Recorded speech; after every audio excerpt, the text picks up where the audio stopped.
رافیہ ایک دفعہ پھر ہنس پڑی. یو ڈونٹ وری, میں کاؤنٹر پر پیمنٹ کر دوں گی.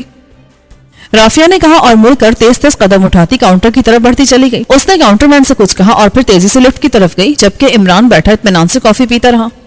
پھر اس نے کافی کی پیالی خالی کر کے میز پر رکھی ہی تھی کہ ویٹر ٹرالی دھکیلتا ہوا آ گیا. اس نے فون پے سے اٹھا کر جیب میں ڈالا اور برتن اٹھا کر ٹرالی میں رکھنے شروع کر دیے. کیا تم اسے جانتے ہو؟ ویٹر بے اختیار چونک پڑا. جی ہاں, 2 روز سے اپنے غیر ملکی ساتھی کے ساتھ اسی ہوٹل میں رہائش پذیر ہے. ویٹر نے آہستہ سے جواب دیا. کس ملک کا ساتھی پسند آیا اسے؟ کارمن کا لگتا ہے جناب. ویٹر ٹرالی دھکیلتا واپس چلا گیا. عمران نے اس انداز میں سر ہلایا جیسے اسے بھی اسی جواب کی توقع تھی. وہ ویسے ہی گھومتے پھرتے دران نکلا تھا. ان دنوں چونکہ سیکرٹ سروس کے پاس کوئی کام نہ تھا اور عمران کا موڈ گھومنے پھرنے کا بن گیا تھا, اسی لیے وہ کار لے کر فلیٹ سے نکل پڑا تھا. اب وہ بیٹھا سوچ رہا تھا کہ واپس فلیٹ پر جائے یا کسی ممبر کے فلیٹ پر کہ اچانک وہ چونک پڑا. اس نے لفٹ میں سے رافیہ اور اس کے پیچھے لمبے قد اور بھاری جسم کے کارمن نشرات نوجوان کو نکلتے دیکھا. دونوں کا رخ بیرونی دروازے کی طرف تھا, لیکن ان دونوں نے ایک نظر عمران کی طرف دیکھا اور رافیہ کے چہرے پر دور سے ہی مسکراہٹ تیرتی نظر آ گئی. پھر وہ دونوں مین گیٹ سے باہر چلے گئے. عمران نے جیب سے ایک بڑا نوٹ نکال کر میز پر پڑے ہوئے ایشٹرے کے نیچے رکھا اور اٹھ کر تیز تیز قدم اٹھاتا بیرونی دروازے کی طرف بڑھ گیا. باہر آ کر وہ پارکنگ کی طرف بڑھا. البتہ اس نے رافیہ اور اینتھنی کو ایک ٹیکسی میں بیٹھ کر کمپاؤنڈ گیٹ کی طرف جاتے دیکھ لیا تھا, لیکن کوئی توجہ نہ دی اور اپنی کار لے کر گیٹ سے باہر آ گیا. اس نے کار کا رخ اس سڑک کی طرف کر دیا جہاں سے وہ دانش منزل جا سکتا تھا. اس کا اچانک دانش منزل جانے کا موڈ بن گیا تھا, لیکن اس سے پہلے کہ وہ دانش منزل جانے والی سڑک پر پہنچتا اسے فٹ پاتھ پر پیدل چلتی ہوئی رافیہ نظر آ گئی. وہ تیز تیز قدم اٹھاتی آگے بڑھی چلی جا رہی تھی. عمران نے لاشعوری طور پر کار کی رفتار کم کر دی اور رافیہ پھر ایک انٹرنیشنل کوریئر سروس کے دفتر میں داخل ہوئی تو عمران کے ذہن میں بے اختیار گھنٹی ایسی بج اٹھی. اس نے کار ایک سائڈ پر بنی پارکنگ میں روکی. کار کی سائڈ سیٹ اٹھا کر اس نے اس میں سے ماسک میک اپ باکس نکالا اور پھر اس میں سے ایک ماسک نکال کر سر اور چہرے پر اچھی طرح چڑھا لیا. بیک مرر میں دیکھ کر اس نے دونوں ہاتھوں سے اسے ایڈجسٹ کرنا شروع کر دیا. چند لمحوں بعد اس کا حلیہ مکمل طور پر تبدیل ہو چکا تھا. اس نے کار میں بیٹھے بیٹھے کوٹ اتارا اور اسے پلٹ کر پہن لیا. اب کوٹ کا نہ صرف رنگ بدل چکا تھا بلکہ اس کا ڈیزائن بھی تبدیل ہو گیا تھا. عمران کار کا دروازہ کھول کر نیچے اترا اور تیز تیز قدم اٹھاتا کوریئر سروس کے آفس کی طرف بڑھتا چلا گیا. آفس خاصا بڑا تھا اور اس کے 3 کاؤنٹر تھے. پھر ایک کاؤنٹر پر اسے رافیہ کھڑی نظر آ گئی. وہ کاؤنٹر بوائے سے رسید لے رہی تھی. وہ رسید لے کر مڑی اور ایک نظر عمران پر ڈالی جو اس کاؤنٹر کی طرف ہی بڑھ رہا تھا, لیکن اس کی آنکھوں میں شناسائی کی چمک نہ ابھری اور وہ تیز تیز قدم اٹھاتی بیرونی دروازے کی طرف بڑھ گئی. جی صاحب فرمائیے. مینیجر کہاں بیٹھتا ہے؟ جی دائیں ہاتھ راہداری میں ان کا آفس ہے. عمران تیز تیز قدم اٹھاتا سائڈ راہداری میں مڑ گیا. وہاں واقعی شیشے کا ایک دروازہ موجود تھا جس پر مینیجر ندیم انصاری کی پلیٹ موجود تھی. عمران اندر داخل ہوا. ندیم انصاری ادھیڑ عمر آدمی تھا جو فون پر کسی سے بات کر رہا تھا. اس نے ریسیور رکھ دیا. تشریف رکھیے جناب. عمران بیٹھ گیا. اس نے جیب میں ہاتھ ڈالا اور ایک کارڈ نکال کر مینیجر کے سامنے رکھا. مینیجر نے کارڈ اٹھا کر دیکھا اور بے اختیار چونک پڑا. اسپیشل پولیس کو فرمائیے جناب. ابھی یہ خاتون جن کا نام مس رافیہ ہے کاؤنٹر نمبر 3 پر کوئی بکنگ کروا کر گئی ہے. اسپیشل پولیس کو اس بارے میں تفصیل چاہیے. یس سر. مینیجر نے کہا اور اس کے ساتھ ہی اس نے انٹرکام کا ریسیور اٹھا کر چند نمبر پریس کر دیے. اسلم صاحب کیا آپ کے کاؤنٹر پر کسی خاتون مس رافیہ نے کوئی بکنگ کرائی ہے؟ ٹھیک ہے, وہ پیکٹ اور رجسٹر میرے پاس لے آئیں. مینیجر نے ریسیور رکھ دیا. کارمن کے لیے ایک چھوٹا سا پیکٹ مس رافیہ کی طرف سے بک ہوا ہے جناب. عمران نے اس بات میں سر ہلا دیا. تھوڑی دیر بعد دروازہ کھلا اور کاؤنٹر بوائے ہاتھ میں ایک بکنگ رجسٹر اور ایک چھوٹا سا پیکٹ اٹھا اندر آیا. اس نے ایک نظر عمران کو دیکھا اور رجسٹر اور پیکٹ مینیجر کے سامنے رکھ دیے. آپ جائیں اور دوسرے رجسٹر پر بکنگ کریں, اسے یہی کلوز کر دیا جائے گا. مینیجر نے کاؤنٹر بوائے سے کہا. یس سر. وہ واپس چلا گیا. مینیجر نے رجسٹر کو دیکھا اور پھر اسے اٹھا کر عمران کے سامنے رکھ دیا. عمران نے دیکھا کہ رجسٹر پر آخری انٹری مس رافیہ کی طرف سے تھی. اس کا ایڈریس ہوٹل گرینڈ کمرہ نمبر 202 درج تھا اور پیکٹ کارمن بھجوایا جانا تھا. کارمن میں اس کو وصول کرنے والے کا نام اور address Yoga road 13-2B mansion Carmen درج تھا. عمران نے دونوں پتوں کو غور سے دیکھا اور پھر رجسٹر اٹھا کر اس نے واپس رکھ دیا اور پیکٹ اٹھا لیا. یہ چھوٹا سا ڈبیا نما پیکٹ تھا اور پیکٹ پر لکھے ہوئے ایڈریس وہی تھے جو رجسٹر میں درج تھے. عمران نے پیکٹ کو کھولنا شروع کیا. مینیجر خاموش بیٹھا تھا. عمران نے پیکٹ کھولا تو اندر ایک گتے کی ڈبیا تھی. اس نے ڈبیا کھولی تو بے اختیار چونک پڑا کیونکہ ڈبیا کے اندر ایک انگوٹھی تھی جس پر نک کی جگہ سچا موتی لگا تھا. عمران نے غور سے انگوٹھی کو اوپر سے نیچے دیکھا. وہ عام سی انگوٹھی تھی. عمران نے موتی کو غور سے دیکھا لیکن وہ بھی عام سا نکلا. کافی دیر تک انگوٹھی کی چیکنگ کرنے کے بعد اس نے ایک طویل سانس دے کر انگوٹھی واپس ڈبیا میں بند کر دی. اس نے انگوٹھی کے رنگ کو بھی چیک کیا لیکن یہ اندر سے کھوکھلا نہ تھا اور کوئی مشکوک بات سامنے نہیں آئی تھی. عمران نے انگوٹھی واپس ڈبیا میں رکھ کر ڈبیا مینیجر کے آگے رکھ دی. ٹھیک ہے, آپ کے تعاون کا شکریہ. آپ اسے دوبارہ پیک کر کے بھجوا دیں۔ ہم صاف ستھرا کام کرتے ہیں جناب، اور ہمیشہ حکومت سے تعاون کرتے ہیں۔ عمران نے مینیجر کا شکریہ ادا کیا اور واپس آفس سے باہر آ گیا۔ تھوڑی دیر بعد اس کی کار ایک بار پھر دانش منزل کی طرف اڑی چلی جا رہی تھی۔ اسے اپنے آپ پر غصہ آ رہا تھا کہ وہ خواہ ہر کسی پر شک کرنے کا عادی ہوتا جا رہا ہے، لیکن اس کے باوجود نہ جانے کیا بات تھی کہ اس کی چھٹی حص مسلسل خطرے کا الارم بجا رہی تھی۔ دانش منزل میں داخل ہونے سے پہلے اس نے ماسک اتار دیا۔ تھوڑی دیر بعد عمران دانش منزل کے آپریشن روم میں داخل ہوا تو بلیک زیرو اس کے استقبال کے لیے اٹھ کھڑا ہوا۔ عمران اپنی کرسی پر بیٹھ گیا اور ریسیور اٹھایا اور انکوائری کا نمبر ڈائل کیے۔ انکوائری پلیز، کارمن کا رابطہ نمبر دیں اور اس کے دارالحکومت کا بھی۔ دوسری طرف سے دونوں نمبر بتا دیے گئے تو عمران نے کیٹل دبایا اور ٹون آنے پر نمبر ڈائل کرنا شروع کیا۔ Herbert here, chief speaking. Yes chief, دارالحکومت میں کوئی تھوبی مینشن نام کی عمارت ہے؟ یس سر، بڑا مشہور بزنس پلازا ہے۔ ایک ایڈریس نوٹ کرو، یوگا روڈ 13 تھوبی مینشن۔ اس ایڈریس پر پاکیشیا سے ایک مقامی خاتون مس رافیہ نے گرینڈ ہوٹل سے ایک پیکٹ نیشنل کوریئر سروس کے ذریعے بھیجا ہے۔ اس پیکٹ میں سچا موتی لگی ہوئی ایک انگوٹھی ہے۔ یہ خاتون کارمن سے پاکیشیا آئی ہے اور اس کے ساتھ ایک کارمن اشراد نوجوان بھی ہے جس کا نام اینتھنی ہے۔ اس یوگا روڈ، اینتھنی اور رافیہ کے بارے میں تفصیلات حاصل کر کے رپورٹ دو۔ یس چیف۔ عمران نے ریسیور رکھ دیا۔ کیا کوئی نیا کیس شروع ہو گیا ہے؟ بلیک زیرو نے پوچھا۔ ہاں، لگتا تو ایسا ہی ہے۔ یہ کہہ کر عمران نے رافیہ سے ملاقات سے لے کر اب تک کی تمام صورتحال اس کو بتا دی۔ بلیک زیرو بولا، عمران صاحب، انہیں یقیناً آپ کے بارے میں پہلے سے معلوم ہوگا، اور جب آپ ہوٹل گئے ہوں گے تو وہ چوک پڑے ہوں گے، اس لیے آپ کو ڈوش دینے کے لیے رافیہ کو آپ کی میز پر بھجوایا گیا، اور پھر یقیناً انہیں آپ کے تعارف کا علم ہو گیا ہوگا، اس لیے رافیہ کو عام سے انگوٹھی دے کر بھجوا دیا گیا، جبکہ اصل کام اس اینتھنی نے کرنا ہوگا۔ اور اب آپ دیکھیں کہ ہربرٹ کی طرف سے یہی رپورٹ آئے گی کہ تھوبی مینشن میں کوئی یوگا روڈ موجود نہیں ہے اور نہ ہی کوئی اینتھنی اور رافیہ ہے۔ عمران بے اختیار ہنس پڑا۔ آپ ہنس رہے ہیں، جبکہ آپ دیکھیں گے کہ ایسا ہی ہوگا جیسے میں نے کہا ہے۔ اس سے پہلے کہ عمران مزید کچھ کہتا، فون کی گھنٹی بجی۔ یس X2۔ عمران نے مخصوص لہجے میں کہا، سلطان بول رہا ہوں، عمران ہے یہاں؟ واہ، اسے کہتے ہیں خوش قسمتی کہ خود سلطان رعایا کو یاد کرے۔ اس کا مطلب ہے کہ خلت فاخرہ اور 50 گاؤں کا انعام آج ہی ملے گا۔ عمران نے اس پر اپنی اصل آواز میں کہا، میں نے پہلے تمہارے فلیٹ پر فون کیا تھا، پھر یہاں کیا ہے، انتہائی اہم مسئلہ درپیش ہے، تم فوراً میرے آفس آ جاؤ۔ دوسری طرف سے انتہائی سنجیدہ لہجے میں کہا گیا اور ساتھ ہی رابطہ ختم ہو گیا۔ عمران نے ریسیور رکھ دیا۔ ہربرٹ کی طرف سے کوئی رپورٹ آئے تو ریسیو کر لینا، اور جولیا کو فون کر کے کہہ دو کہ ہوٹل گرینڈ کے کمرہ نمبر 202 میں رافیہ اور اینتھنی کی نگرانی کریں، لیکن صرف نگرانی۔ عمران نے کہا اور مڑ کر بیرونی دروازے کی طرف بڑھ گیا۔ پھر جب وہ سر سلطان کے آفس میں داخل ہوا تو سر سلطان اپنے آفس میں بے چینی سے ٹہل رہے تھے۔ ان کے چہرے پر انتہائی تشویش کے تاثرات نمایاں تھے۔ السلام علیکم۔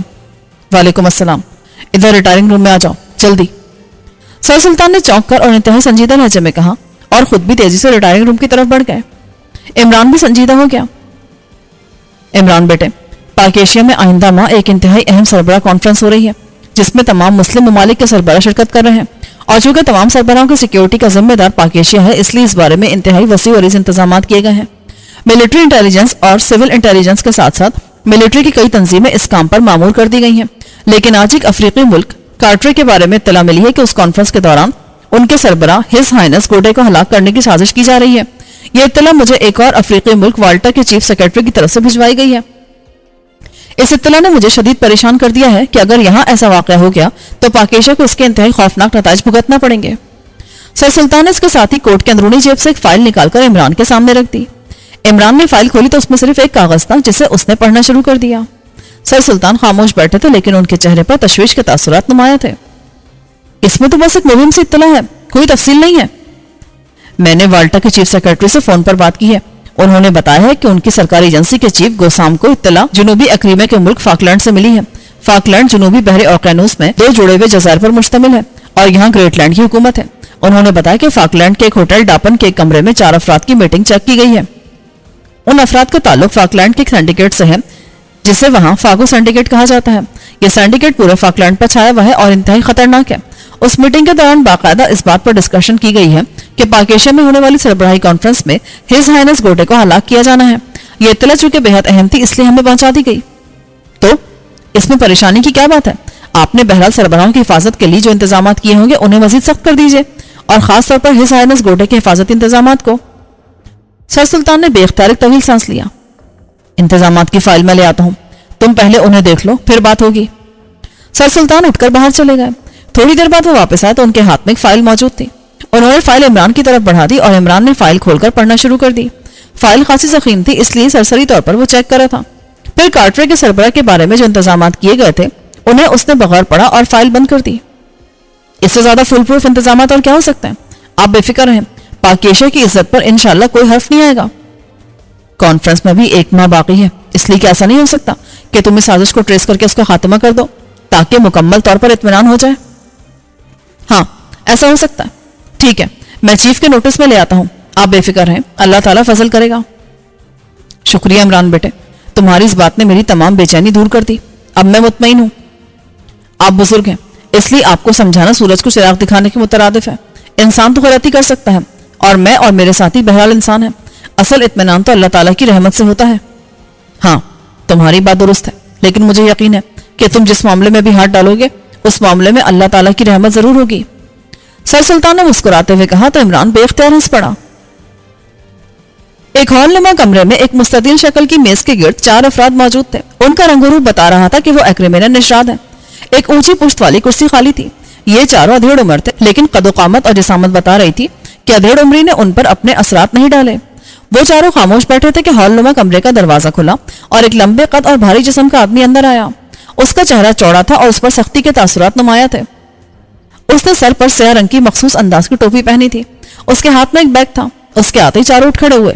بیٹھیں، آنے والے نے کہا اور خود بھی خالی کرسی پر بیٹھ گیا. بریف کیس اس نے کرسی کی سائڈ پر زمین پر رکھ دیا تھا. اس کے بیٹھتے وہ سب بھی بیٹھ گئے. آپ سب کو اس میٹنگ میں اس لیے کال کیا گیا ہے کہ فاگو کو ایک انتہائی اہم مشن ملا ہے اور یہ مشن ہمارے لیے چیلنج کی حیثیت رکھتا ہے. یہ مشن ہمیں انگالا کے پرنس شاما نے خصوصی طور پر دیا ہے اور اس مشن کی کامیابی کے بعد فاگو سینڈیکیٹ کو نہ صرف کثیر دولت ملے گی بلکہ ساتھ ساتھ انگالا اور کارٹرے میں بھی فاگو سینڈیکیٹ کو بے شمار مراد دی جائیں گی. چیف، مشن کی تفصیلات کیا ہیں؟ ایک آدمی نے پوچھا. میں اسی طرف آ رہا تھا. آپ سب کو معلوم ہے کہ کارٹرے اور انگالا پہلے ایک ہی ملک تھا، لیکن بعد میں یہ دونوں ایک دوسرے سے علیحدہ ہو گئے. جبکہ انگالا کے پرنس یہ چاہتے ہیں کہ کارٹرے جس طرح علیحدہ ہوا ہے اسی طرح دوبارہ انگالا میں شامل ہو جائیں. لیکن کارٹرے ایک مسلم ملک ہے کیونکہ وہاں مسلمانوں کی آبادی کثرت میں ہے، جبکہ انگالا میں مسلمانوں کی تعداد خاصی کم ہے. اس لیے کارٹرے کو مسلم بلاک کی پشت پناہی حاصل ہے اور اس کی وجہ کارٹرے کے سربراہ گوڈے ہیں جو وہاں اپوزیشن پارٹی ہے. وہ بھی مسلمان ہیں لیکن وہ چاہتے ہیں کہ انگالا کے ساتھ شامل ہو جائیں. اس کی اصل وجہ یہ ہے کہ انگالا اپنے خصوصی جنگلات اور معدنیات کی وجہ سے انتہائی امیر ملک ہے جبکہ کارٹرے غریب ملک ہے. اس طرح وہ چاہتے ہیں کہ انگالا کی دولت سے کارٹرے کے عوام بھی مستفید ہوں، جبکہ انگالا کا پرنس شاما غیر مسلم ہے. وہ کارٹرے پر اس لیے قبضہ کرنا چاہتا ہے کہ اس کے اسلامی تشخص کا خاتمہ کر کے اسے اپنے تحت کیا جائے اور اس کی خفیہ دھات جو پہاڑوں میں مدفون ہے اس سے انگالا کے عوام کو مستفید کیا جائے. اور یہ بات ہے کہ اگر کارٹرے کے سربراہ گوڈے کو ہلاک کر دیا جائے تو وہاں اپوزیشن پارٹی برسر اقتدار آ جائے گی، کیونکہ گوڈے کے تمام عمرہ اور وزراء در پردہ بھاری دولت کی وجہ سے اپوزیشن پارٹی کے سربراہ بوگے نے خرید رکھے ہیں. لیکن چونکہ عوام میں سربراہ گوڈے بے حد مقبول ہے اس لیے وہ اس کے خلاف اپنے ملک میں کوئی کارروائی نہیں کر سکتے. چنانچہ اپوزیشن کے سربراہ جناب بوگے اور پرنس شاما دونوں نے سربراہ گوڈے کی ہلاکت کا مشن فاگو سینڈیکیٹ کے خفیہ سیکشن پرل رنگ کو دے دیا ہے. لیکن شرط یہ لگائی گئی ہے کہ سربراہ گوڈے کی ہلاکت کارٹرے سے باہر کہیں ہونی چاہیے. آپ سب کو معلوم ہے کہ فاگو سینڈیکیٹ ویسے تو گنڈوں اور بدماشوں کا سینڈیکیٹ ہے، لیکن اس کا سیکشن پرل رنگ سیکرٹ سروس کے انداز میں کام کرتا ہے اور اس میں بہترین غیر ملکی ایجنٹس کو شامل کیا گیا ہے. پرل رنگ نے جو شاندار کارنامے سر انجام دیے ہیں اس سے نہ صرف جنوبی ایکریمیا بلکہ ایکریمیا اور پورے یورپ میں اس کا نام کامیابی کی ضمانت سمجھا جاتا ہے. ویسے کسی کو بھی نہیں معلوم کہ پرل رنگ فاگو سینڈیکیٹ کے تحت کام کرتا ہے. اس مشن کے سلسلے میں جب میری پرنس شاما سے تفصیلی بات ہوئی تو پرنس نے نہ صرف ہماری مرضی کا معاوضہ پیشگی ہمیں ادا کر دیا ہے بلکہ ہم نے ان سے انگالا اور کارٹر میں بھی فاگو سینڈیکیٹ کے سلسلے میں انتہائی مراد حاصل کر لی ہیں. اس لحاظ سے دیکھا جائے تو یہ مشن ہمارے لیے انتہائی اہمیت رکھتا ہے. ہم اس مشن کی تکمیل کے سلسلے میں سوچ ہی رہے تھے کہ اچانک اطلاع ملی کہ ایشیا کے ایک ملک پاک ایشیا میں مسلم ممالک کے سربراہوں کی 3 روزہ کانفرنس ہو رہی ہے جس میں گوڈے اپنے وفد کی سربراہی بذات خود کر رہے ہیں. اس لیے میں نے گوڈے کی ہلاکت کا فیصلہ پاک ایشیا میں کر لیا ہے. اب ظاہر ہے پاک ایشیا میں سربراہوں کی حفاظت کا انتظام انتہائی سخت ہوگا. اس لیے پرل رنگ کے 2 ایجنٹ ہم نے پاک ایشیا بھجوا دیے تاکہ وہاں سے ان انتظامات کی فائل منگوائی جا سکے. پرل رنگ کے چیف کرنل براؤن نے پرل رنگ کے 2 ایجنٹوں کو اس کام کے لیے مخصوص کیا ہے. ان میں ایک پاک ایشیا نشرات ہے جبکہ دوسرا کارمن نشرات ہے. ان دونوں نے وہاں سے فائل حاصل کر کے بھجوا دی ہے اور یہ فائل کارمن سے ہوتی ہوئی کرنل براؤن تک پہنچ گئی ہے. لیکن ساتھ ہی انتہائی اہم اطلاع یہ بھی ملی ہے کہ پاک ایشیا کی سیکرٹ سروس جسے دنیا کی سب سے خطرناک ترین سروس سمجھا جاتا ہے، خاص طور پر اس کے لیے کام کرنے والا ایک آدمی جس کا نام علی عمران ہے، وہ دنیا کا خطرناک ترین ایجنٹ ہے اور یہ سروس وہ اس فائل کے مطابق حفاظتی انتظامات میں شامل نہیں ہے. لیکن بہرحال یہ ایسے موقع پر کام ضرور کرتی ہے اور جب تک اس کو علیحدہ نہ کیا جائے وہاں مشن کا مکمل ہونا خاصا مشکل ہے۔ چنانچہ اس کے لیے کرنل براؤن نے ایک مشن ترتیب دیا ہے۔ اس مشن کے تحت پاکیشیا کے ایک بڑے سائنسدان کو فاگو سینڈیکیٹ کے افراد پاکیشیا جا کر اغوا کر لیں گے اور وہاں اپنا کلو چھوڑائیں گے۔ لامحالہ اس سائنسدان کو برآمد کرنے کے لیے پاکیشیا سیکرٹ سروس فاگو سینڈیکیٹ کے پیچھے یہاں فاکلینڈ پہنچے گی، جس کے ساتھ عمران بھی ہوگا۔ ان کا اول تو یہاں خاتمہ کر دیا جائے گا، یا کم از کم انہیں اس وقت تک یہاں الجھا کر رکھا جائے گا جب تک پاکیشیا میں ہمارا مشن مکمل نہیں ہو جاتا، اور یہ سارا کام فاگو سینڈیکیٹ نے کرنا ہے۔ پرل رنگ سامنے نہیں آئے گا، اس لیے یہ میٹنگ کال کی گئی ہے۔ چیف، کیا یہ ضروری ہے کہ وہ لوگ لازماً یہاں آئیں گے؟ ہاں، جس سائنسدان کو اغوا کیا جانا ہے وہ سائنسدان پاکیشیا کے لیے انتہائی اہم ہے اور وہ لازماً اس کی برآمدگی پر کام کریں گے۔ لیکن چیف، کیا وہ لوگ یہ نہیں سمجھیں گے کہ سینڈیکیٹ کا سائنسدان سے کیا تعلق ہو سکتا ہے، اس لیے وہ لوگ کہیں پرل رنگ کا سراغ نہ لگا لیں؟ گڈ کوشچن ہارڈی، یہ سوال ہمارے ذہنوں میں بھی پیدا ہوا تھا، اس لیے مشن میں تھوڑی سی ترمیم کی گئی ہے۔ سائنسدان کا اغوا کاربن کی ایک پرائیویٹ ایجنسی سے کرایا جائے گا۔ اس ایجنسی کا نام ریپڈ ہے، اور راستے میں اس ایجنسی ریپڈ سے فاگو سینڈیکیٹ کے لوگ اس سائنسدان کو چھین لیں گے۔ پھر اس ایجنسی سے بھاری تاوان طلب کیا جائے گا اور یہ کام فاگو سینڈیکیٹ کرتا رہے گا۔ یس چیف، یہ بہترین پلاننگ ہے۔ اس بار چاروں افراد نے تقریباً بیک آواز ہو کر کہا تو چیف کے سنجیدہ چہرے پر مسرت کے تاثرات ابھر آئے۔ اب اس میٹنگ پر آتے ہیں۔ آپ چاروں فاگو سینڈیکیٹ کے ماسٹرز ہیں اور چاروں فاگو سینڈیکیٹس کے علیحدہ علیحدہ سیکشن سے کنٹرولر ہیں، لیکن پاکیشیا سیکرٹ سروس جب یہاں آئے گی تو وہ لامحالہ فاگو کے کسی بڑے ماسٹر پر ہی ہاتھ ڈالے گی۔ اس لیے ہم نے یہ پلاننگ کی ہے کہ جب پاکیشیا سیکرٹ سروس یہاں پہنچے تو یہاں صرف ایک ہی ماسٹر ہو، باقی تینوں ماسٹرز وقتی طور پر انڈر گراؤنڈ ہو جائیں تاکہ پورے فاکلینڈ میں ایک ہی ماسٹر کا کنٹرول ہو اور تمام رپورٹوں سے ملتی رہیں، اور وہی اس سیکرٹ سروس کے خاتمے کا مشن مکمل کرے۔ اب آپ بتائیں کس کو مرکزی حیثیت دی جائے؟ چیف، پوزیشن ہی ایسی ہے کہ ہم سب مرکزی حیثیت حاصل کرنے کی کوشش کریں گے، اس لیے اس کا فیصلہ آپ خود کریں، ہم سب آپ کے احکام کے تابع ہیں۔ ایک آدمی نے کہا، اوکے، میں اس کے لیے پھر ماسٹر رگھو کا انتخاب کرتا ہوں، اس لیے کہ ماسٹر رگھو ایکریمیا میں طویل عرصے تک سیکرٹ ایجنسیوں سے بھی وابستہ رہے ہیں، اس لیے وہ بہتر انداز میں کام کر سکتے ہیں۔ Any objection? نو چیف، آپ کا فیصلہ ہم سب کو خوشی سے منظور ہے۔ اوکے، پھر سوائے ماسٹر رگھو کے آپ سب جا سکتے ہیں۔ جیسے ان لوگوں کی آمد کے بارے میں اطلاع ملے گی آپ کو اطلاع پہنچ جائے گی اور آپ سب فاگو سینڈیکیٹ سے لا تعلق ہو کر انڈر گراؤنڈ ہو جائیں گے۔ تین افراد اٹھ کھڑے ہوئے اور صرف ایک آدمی جو لمبے قد اور کثرتی جسم کا مالک تھا بیٹھا رہ گیا۔ وہ تینوں مڑ کر دروازے کی طرف بڑھ گئے۔ چیف، آپ نے مجھ پر اعتماد کر کے مجھے خرید لیا ہے، اب میں آپ کے اعتماد پر ہر لحاظ سے پورا اتروں گا۔ میں تمہاری صلاحیتوں سے پوری طرح واقف ہوں مسٹر رگھو، اس لیے میں نے بہت سوچ سمجھ کر تمہارا انتخاب کیا ہے، کیونکہ اب تم نے سب کچھ کرنا ہے، اس سائنسدان کے ریپڈ سے لے کر اس سیکرٹ سروس کے یہاں پہنچنے اور پھر انہیں ہلاک کرنے تک، لیکن پلاننگ وہی رہے گی، اور یہاں بھی تم نے اس وقت تک انہیں روکے رکھنا ہے جب تک کہ وہاں پرل رنگ گوڈے کو ہلاک کر دینے میں کامیاب نہیں ہو جاتا، اور یہاں بھی تم نے صرف فاگو سینڈیکیٹ کو آگے رکھنا ہے۔ یس چیف، میں سمجھتا ہوں، لیکن یہ شروع کب ہونا ہے؟ پاکیشیا میں آئندہ ماہ کی 20 تاریخ کو کانفرنس ہونی ہے اور 19 تاریخ کو تمام سربراہ پاکیشیا پہنچیں گے، اس لیے ہم نے پلاننگ کی ہے کہ اس ماہ کے آخری ہفتے میں سائنسدان کو اغوا کر لیا جائے۔ ٹھیک ہے چیف، یہ بہترین پلاننگ ہے۔ چیف نے کرسی کی سائڈ پر رکھا بریف کیس اٹھایا اور اس میں سے ایک فائل نکالی اور ماسٹر رگھو کی طرف بڑھا دی۔ عمران واپس دانش منزل آ گیا اور اس نے پھر سر سلطان سے ہونے والی تمام بات چیت دہرا دی۔ تو پھر کیا سوچا ہے آپ نے؟ کیا سیکرٹ سروس کو آپ اس سربراہ کی حفاظت پر معمور کریں گے یا پہلے جا کر اس فاگو سینڈیکیٹ کے سر کو بھی کریں گے؟ بلیک زیرو نے پوچھا کہ اچانک فون کی گھنٹی بجی۔ عمران نے ریسیور اٹھا لیا۔ X2 جولیا بول رہی ہوں باس۔ یس۔ صفدر کی ڈیوٹی ہوٹل گرانڈ میں لگائی گئی تھی۔ صفدر نے رپورٹ دی کہ ہوٹل گرانڈ کے کمرہ نمبر 202 میں رہنے والا جوڑا پاکیشیا نشاد رافیہ اور کارمن نشاد اینتھنی ان کے وہاں پہنچنے سے 1 گھنٹہ قبل ہوٹل چھوڑ گئے ہیں۔ صفدر نے مزید انکوائری کی تو معلوم ہوا کہ یہ دونوں ہوٹل کی کار میں سوار ہو کر ایئرپورٹ گئے ہیں۔ صفدر نے ایئرپورٹ پر جا کر معلومات حاصل کی تو پتہ چلا کہ وہ دونوں کارمن جا چکے ہیں۔ ایئرپورٹ پر ان کے کاغذات کی نقل موجود ہوں گی، ان سے ان کے کارمن کا ایڈریس معلوم کراؤ۔ صفدر نے پہلے ہی معلوم کر لیا ہے، دونوں کاغذات پر 13 تھوبی مینشن لکھا ہوا ہے۔ اوکے۔ عمران نے ریسیور رکھ دیا لیکن ایک بار پھر گھنٹی بجی۔ X2 ہارورڈ بول رہا ہوں چیف، کارمن سے۔ کیا رپورٹ ہے؟ چیف، تھوبی مینشن کے 13 نمبر میں ایک کاروباری فرم ڈیوڈسن انجینئرنگ قائم ہے اور نہ ہی وہاں رافیہ اور اینتھنی کے بارے میں کوئی جانتا ہے۔ البتہ پاکیشیا سے ایک پیکٹ ضرور انٹرنیشنل کوریئر سروس کے ذریعے وہاں موصول ہوا ہے۔ یہ پیکٹ اس فرم کے گارڈ نے وصول کیا ہے۔ اس گارڈ کا نام جیفرسن ہے۔ اس کی نگرانی کی گئی تو یہ گارڈ اپنی ڈیوٹی سے فارغ ہو کر کارمن کے سب سے بدنام کلب ریالٹو گیا۔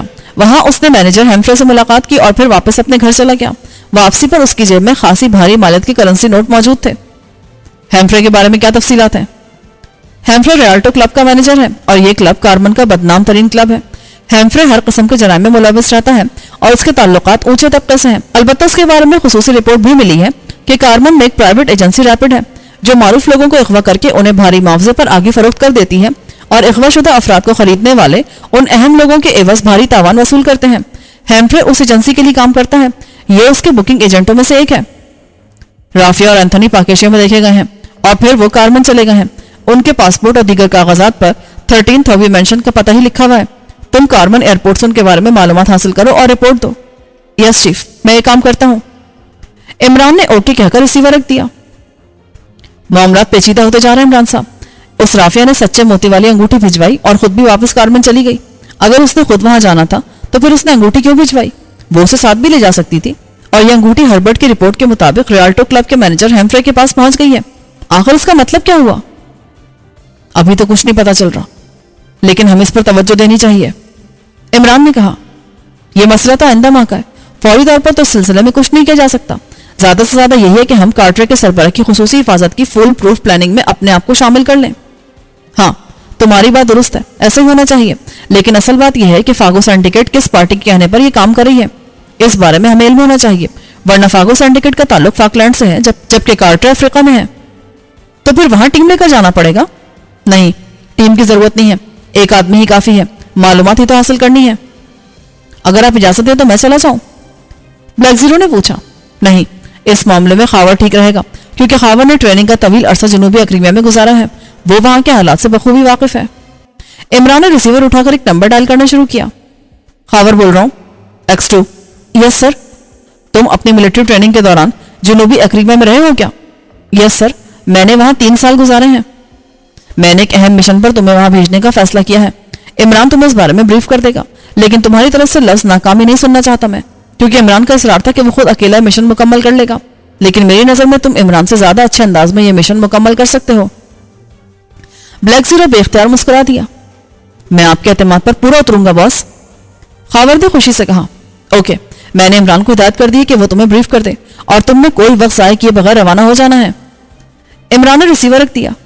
اگر آپ مناسب سمجھے تو خاور کے ساتھ ایک ساتھی کو اور بھجوا دیں. ایک کی بجائے 2 زیادہ بہتر رہیں گے. بلیک زیرو نے کہا. نہیں، اکیلا آدمی فوری فیصلہ کرتا ہے اور اس پر عمل بھی کر لیتا ہے. 2 آدمیوں میں رائے کا اختلاف بعض اوقات مشن کو نقصان پہنچا دیتا ہے. عمران نے کہا تو بلیک زیرو خاموش ہو گیا. ظاہر ہے وہ مزید کیا کہہ سکتا تھا. عمران مڑ کر دروازے کی طرف بڑھ گیا.